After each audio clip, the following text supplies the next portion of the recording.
This video on creating Mindomo assignments is for Ontario teachers using the D2L virtual learning environment and the Mindomo assignment integration.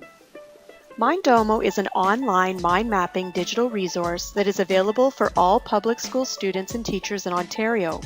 This resource is built into the VLE. In the rest of this tutorial, I will show you where and how to create a Mindomo assignment in the VLE. Go to the content area of your course or module and select the folder where you would like to save your Mindomo. I suggest using the folder for the module activity. Next, select Add, and then Add Materials. Choose External Learning Tools from the drop-down list. You will see an item named Mindomo Assignment added to your lesson folder. It will default to hidden, so when you are ready, reveal to students here. To complete the basic settings, first edit the title. I suggest using a title that is specific. For example, A1 E-Waste Class Mindomo. Next, write the instructions under the assignment description.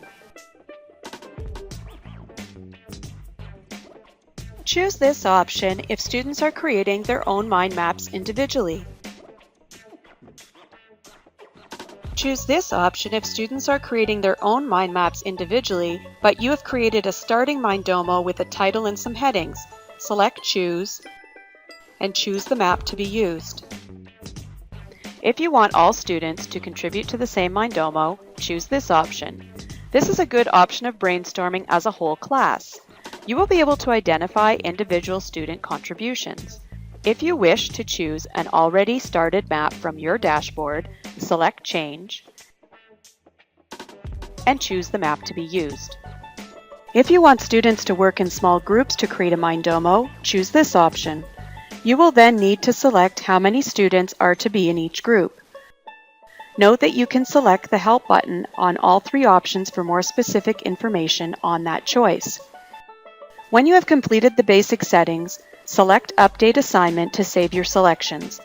You will then see this dashboard where you will be managing the assignment.